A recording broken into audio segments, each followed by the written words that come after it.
Alguma vez já parou para pensar como uma história pode dar uma virada de 180 graus?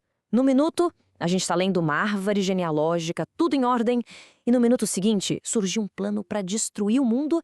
É exatamente essa virada impressionante que a gente vai analisar hoje, mergulhando nos capítulos 5 e 6 de Gênesis. Pois é, a pergunta que fica é como isso acontece? Como a narrativa vai de uma lista de nomes para um plano de aniquilação global? Parece uma mudança bem radical, né? E é isso que a gente vai investigar agora, passo a passo, olhando direto na fonte para entender como essa história se desenrola.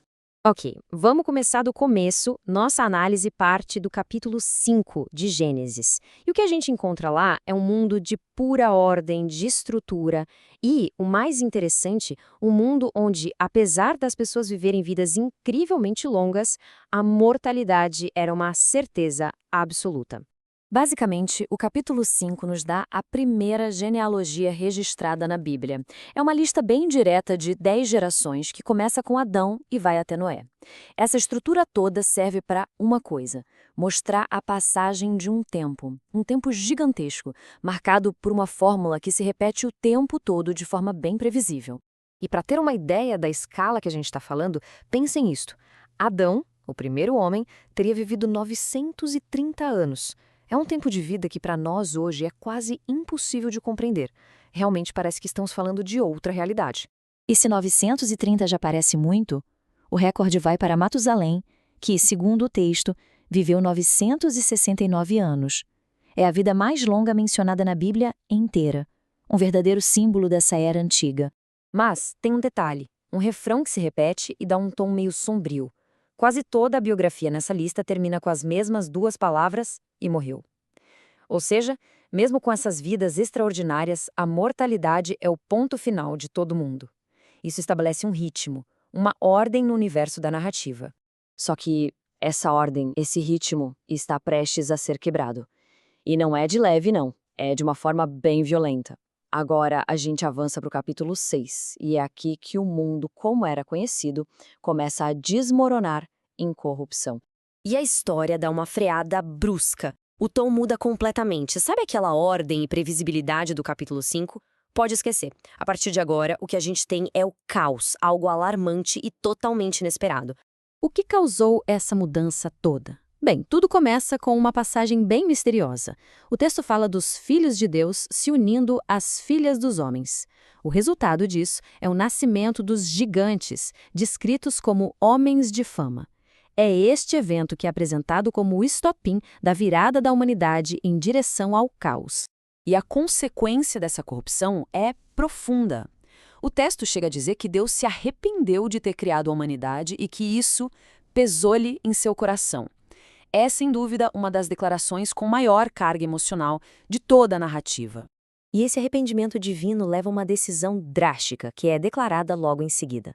A corrupção tinha se espalhado de tal forma que a única solução que aparece na história é um recomeço total, uma limpeza completa da terra. Mas a história não termina aí, na destruição total. Bem no meio do caos, quando parece que tudo está perdido, surge uma figura. Um vislumbre de esperança que muda completamente o curso dos acontecimentos. O versículo 8 é o grande ponto de virada. Em um mundo condenado, uma pessoa se destaca. Noé, porém, achou graça aos olhos do Senhor. A partir daqui, toda a narrativa gira em torno desse único homem. E o texto faz questão de explicar o porquê. Ele cria um contraste direto entre o estado do mundo e o caráter de Noé. Enquanto a terra estava corrompida e cheia de violência, Noé é descrito como um homem justo, perfeito, que andava com Deus. É uma diferença gritante que justifica por que ele foi o escolhido. E isso nos leva à solução. O plano não era apenas salvar um homem, mas sim executar um projeto de engenharia super detalhado para a sobrevivência e para um novo começo. E as instruções são incrivelmente específicas. O texto detalha o material, a estrutura interna, como impermeabilizar e até as dimensões exatas. É quase uma planta de engenharia divina, sabe? Se a gente olhar o texto original, a precisão é notável. Cada detalhe, do tipo da madeira à cobertura de piche, reforça a ideia de que não era um conceito vago, mas sim um plano muito meticuloso para preservar a vida. E quem estaria a bordo? Bom, o plano incluía Noé e sua família, claro, mas também uma representação de toda a vida animal. Ou seja, um casal de cada ser vivo, macho e fêmea, de todas as espécies, junto com comida suficiente para aguentar a viagem toda.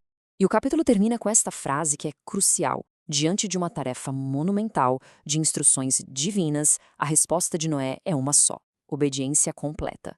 Ele fez tudo exatamente como foi mandado. Isso reforça o seu caráter justo e o motivo de ele ter sido escolhido. E isso nos traz de volta a nossa pergunta principal. A história de Gênesis 5 e 6 é sobre destruição total ou sobre uma chance para um novo começo? A narrativa parece ter os dois elementos. Ela mostra como a ordem pode mergulhar no caos, mas também como, mesmo no momento mais sombrio, um plano para renovação pode surgir.